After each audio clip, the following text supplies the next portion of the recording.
Hello everyone, यह है learn core Java video series. यह वीडियो सीरीज़ उनके लिए है जो कंप्लीट कोर जावा सीखना चाहते हैं। यह इस सीरीज़ का 28 नंबर का वीडियो है। इस वीडियो में हम दिस कीवर्ड के बारे में समझेंगे। सबसे पहले हम दिस कीवर्ड को डिफाइन करें। This keyword is the reference to current object, यानी दिस कीवर्ड करंट टाइम पर एग्जीक्यूट होने वाले ऑब्जेक्ट की रेफरेंस वैल्यू को स्टोर करता है। अब हम एक एग्जांपल से इसको समझने की कोशिश करें। मान के चलिए कि किसी क्लास में एक मेथड है और मेथड का नाम है सेट, और यह सेट मेथड अभी एग्जीक्यूट हो रही है। तो यह सेट मेथड जिस ऑब्जेक्ट से कॉल हुई है वह है करंट ऑब्जेक्ट, और इसी ऑब्जेक्ट की रेफरेंस वैल्यू दिस कीवर्ड के अंदर स्टोर हो जाती है। अब हम इस कंसेप्ट को कोडिंग से समझने के लिए एक जावा प्रोग्राम बनाएंगे। इस प्रोग्राम में हम एक क्लास बनाएंगे और इस क्लास में हम एक मेथड डिफाइन करेंगे। इस मेथड में हम लोकल वेरिएबल के जो नाम है वह क्लास के इंस्टेंस वेरिएबल के नाम के समान रखेंगे, और फिर हम देखेंगे कि जब हम किसी मेथड के लोकल वेरिएबल के नाम क्लास के इंस्टेंस वेरिएबल के नाम के समान रखते हैं तो क्या प्रॉब्लम आती है, और उस प्रॉब्लम को हम दिस कीवर्ड का यूज़ करके कैसे दूर कर सकते हैं। तो सबसे पहले प्रोग्राम में एक क्लास एम्प्लॉय डिक्लेयर करें, और इस एम्प्लॉय क्लास में मैंने दो इंस्टेंस वेरिएबल डिक्लेयर किए हैं। एक है empid और दूसरा है empName। फिर मैंने एक सेट मेथड को डिफाइन किया है, और सेट मेथड में जो मैंने दो पैरामीटर्स लिए हैं उनके नाम मैंने दिए हैं empid और empName। तो जैसा हमने डिसाइड किया था, यहाँ पे मैंने जो पैरामीटर्स है जो कि सेट मेथड के लोकल वेरिएबल्स भी है के नाम इंस्टेंस वेरिएबल के नाम के समान लिए हुए हैं। उसके बाद में मैंने सेट मेथड के अंदर इन पैरामीटर्स की वैल्यू को इंस्टेंस वेरिएबल में स्टोर करने के लिए लिखा हुआ है empid इक्वल empid और empName इक्वल empName। यहाँ पर मैं मान के चल रहा हूँ कि असाइनमेंट ऑपरेटर के बाद में जो empid लिखा है वह पैरामीटर है यानी लोकल वेरिएबल है, और असाइनमेंट ऑपरेटर के पहले जो empid लिखा हुआ है वह इंस्टेंस वेरिएबल है। ठीक इसी तरीके से empName जो असाइनमेंट ऑपरेटर के बाद में है उसको मैं लोकल वेरिएबल मान रहा हूँ, और असाइनमेंट ऑपरेटर के पहले जो empName है उसको मैं इंस्टेंस वेरिएबल मान रहा हूँ। फिर हमने यहाँ पे एक और मेथड शो डिफाइन किया, और इस मेथड में मैंने empid और empName की वैल्यू प्रिंट करवाने के लिए लिखा system.out.println empid plus space plus empName। अब इसी प्रोग्राम में मैंने मेन क्लास डिक्लेयर करने के लिए लिखा क्लास डेमो, और इस डेमो क्लास के अंदर मेन मेथड डिफाइन किया। फिर मेन मेथड में सबसे पहले एम्प्लॉय का एक ऑब्जेक्ट बनाया, उसके लिए लिखा employee e equal new employee. फिर इस ऑब्जेक्ट पे सेट मेथड को कॉल करने के लिए लिखा ई डॉट सेट और वैल्यू पास किया 101 और राम। उसके बाद में इस ऑब्जेक्ट पे शो मेथड को कॉल करने के लिए लिखा E dot show, main method को क्लोज किया और क्लास को भी क्लोज किया। अब इस प्रोग्राम को हम ड्राई रन करके देखते हैं। जैसा कि हम जानते हैं कि जावा का जो प्रोग्राम है वह मेन मेथड से एग्जीक्यूशन स्टार्ट करता है। तो सबसे पहले यहाँ पे मैन मेथड एग्जीक्यूट होगी, उसमें हमने एम्प्लॉय का ऑब्जेक्ट बनाया हुआ है। तो जब हम एम्प्लॉय का ऑब्जेक्ट बनाएंगे तो यहाँ पे empid और empName जो इंस्टेंस वेरिएबल है उनके लिए मेमोरी एलोकेशन होगा, और empid 0 डिफ़ॉल्ट वैल्यू से और empName नल डिफ़ॉल्ट वैल्यू से इनिशियलाइज हो जाएगा। इसके बाद में हमने सेट मेथड को कॉल किया और वैल्यू पास किए 101 और राम। तो यहाँ से कंट्रोल जाएगा सेट मेथड पे, यहाँ पे इस empid पैरामीटर में आ जाएगा 101 और empName पैरामीटर में आ जाएगा राम। उसके बाद में हमने जो लिखा हुआ empid इक्वल empid, यहाँ पे जो empid लोकल वेरिएबल है यानी पैरामीटर है उसकी वैल्यू लोकल वेरिएबल में ही स्टोर हो जाएगी, इंस्टेंस वेरिएबल के अंदर नहीं जाएगी। क्योंकि जब लोकल वेरिएबल का नाम इंस्टेंस वेरिएबल के नाम के समान हो जाता है तो उस मेथड के अंदर हम जब सिर्फ वेरिएबल का नाम लिखेंगे तो उसको लोकल वेरिएबल कंसीडर किया जाएगा, इंस्टेंस वेरिएबल नहीं। कहने का मतलब है कि अब इस सेट मेथड के अंदर हम इंस्टेंस वेरिएबल को सिर्फ empid लिख कर यूज़ नहीं कर सकते। तो फिर यहाँ पे जो लोकल वेरिएबल ईएमपी आईडी है उसकी वैल्यू उसी वेरिएबल में स्टोर होगी। ठीक इसी तरीके से ईएमपी नेम जो लोकल वेरिएबल है उसकी वैल्यू उसी लोकल वेरिएबल में स्टोर हो गई। इंस्टेंस वेरिएबल ईएमपी आईडी और ईएमपी नेम में डिफ़ॉल्ट वैल्यू ही रहेगी और लोकल वेरिएबल्स की वैल्यू नहीं स्टोर होगी।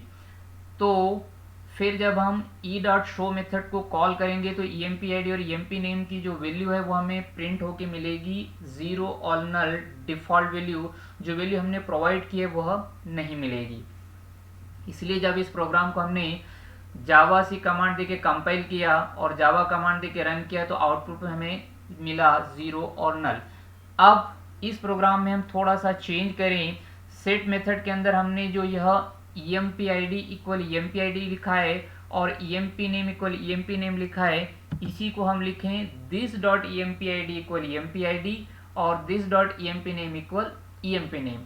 तो जब हम यहाँ पे दिस डॉट ईएमपी आईडी लिखते हैं इसका मतलब हम इंस्टेंस वेरिएबल लिख रहे हैं और सिर्फ ईएमपी आईडी लिखते हैं इसका मतलब हम लोकल वेरिएबल लिखते हैं। तो अब जब हम सेट मेथड को कॉल करेंगे और इसमें जो भी वैल्यू पास करेंगे, जैसे यहाँ पे हमने सेट मेथड को कॉल किया और वैल्यू पास किया है 101 और राम, तो यहाँ पे 101 जो ईएमपी आईडी लोकल वेरिएबल में है वह दिस डॉट ईएमपी आईडी यानी इंस्टेंस वेरिएबल ईएमपी आईडी में स्टोर हो जाएगा और ईएमपी नेम लोकल वेरिएबल की वैल्यू राम जो है वह दिस डॉट ईएमपी नेम मतलब इस इंस्टेंस वेरिएबल के अंदर स्टोर हो जाएगी। इस तरीके से जब इस प्रोग्राम को हम कंपाइल करेंगे और फिर रन करेंगे तो हमें आउटपुट में बराबर 101 और राम मिल जाएगा। तो यहाँ पे इस प्रोग्राम में हमने समझा कि जब किसी मेथड के अंदर लोकल वेरिएबल और जो इंस्टेंस वेरिएबल है उनके नाम सेम हो तो फिर इंस्टेंस वेरिएबल को यूज़ करने के लिए दिस डॉट आपको यूज़ करना पड़ेगा, यानी दिस डॉट वेरिएबल मतलब इंस्टेंस वेरिएबल और सिर्फ वेरिएबल मतलब लोकल वेरिएबल। तो यह तो हुआ दिस कीवर्ड का यूज़ कि उसका यूज़ हम कहाँ पे करें। अब हम समझेंगे कि दिस एक्चुअली है क्या, दिस के अंदर ऐसा क्या है जो वो इंस्टेंस वेरिएबल को रेफर करने लग जाता है। तो उसको समझने के लिए हम फिर से एक प्रोग्राम बनाए। प्रोग्राम लगभग वैसे ही बनाया हुआ है हमने, परंतु यहाँ पे मैंने जो सेट मेथड क्रिएट किया हुआ है उस सेट मेथड के अंदर सबसे पहला जो स्टेटमेंट लिखा हुआ है उसको ध्यान से देखें। उसमें लिखा है सिस्टम डॉट डॉट प्रिंटलन और दिस की वैल्यू प्रिंट करवाया हुआ है। बाकी का कोड एज इट इज है जो पिछले प्रोग्राम में हमने लिखा हुआ है। और मेन मेथड के अंदर जो हमने डेमो क्लास के अंदर डिफाइन की हुई है उसमें भी थोड़ा सा चेंज किया। सबसे पहले हमने एक एम्प्लॉय का ऑब्जेक्ट बनाने के लिए लिखा employ E1 equal new employ और फिर सिस्टम डॉट डॉट प्रिंटलन में यह जो E1 reference value E1 reference variable है उसकी वैल्यू प्रिंट करवाने के लिए लिखा। और फिर मैंने पहले ऑब्जेक्ट पे सेट मेथड को कॉल किया और उसके लिए लिखा E1 डॉट सेट 101 राम।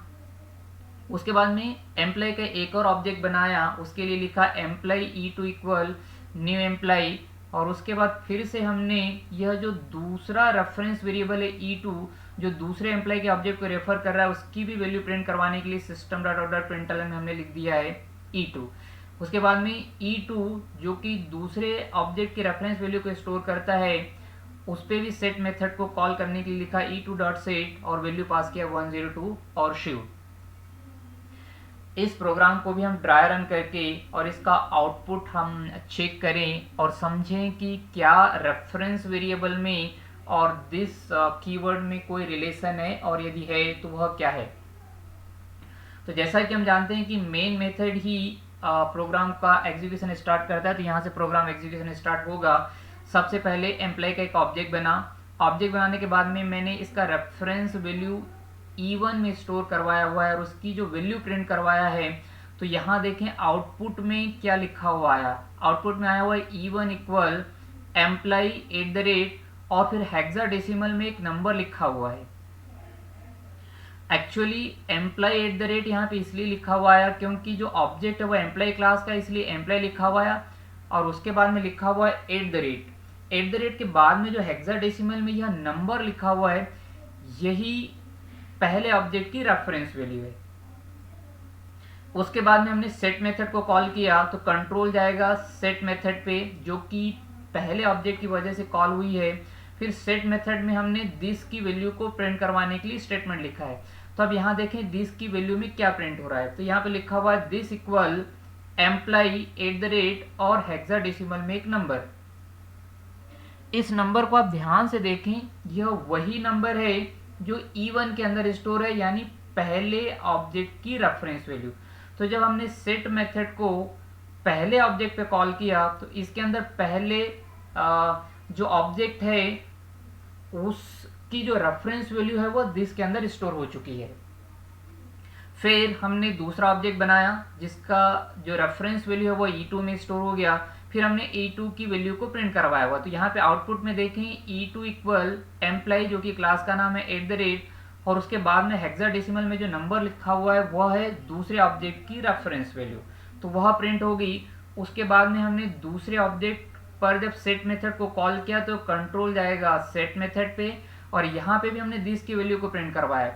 तो जब हम यहाँ पे दिस की वैल्यू को प्रिंट करवाएंगे तो आउटपुट में आएगा this equal employee at the rate, और अब जो यहाँ पे रेफरेंस वैल्यू प्रिंट हुई है वह वही है जो E2 के अंदर स्टोर है, यानी दूसरे ऑब्जेक्ट की रेफरेंस वैल्यू। तो इस आउटपुट को देखकर एक बात तो हमें समझ में आ गई कि जब हम सेट मेथड को पहले ऑब्जेक्ट पे कॉल करेंगे तो यहाँ पे इस मेथड के अंदर दिस कीवर्ड के अंदर पहले ऑब्जेक्ट की रेफरेंस वैल्यू आ जाएगी, और फिर जब हम सेट मेथड को दूसरे ऑब्जेक्ट पे कॉल करेंगे तो सेट मेथड के अंदर दिस कीवर्ड में दूसरे ऑब्जेक्ट की रेफरेंस वैल्यू आ जाएगी।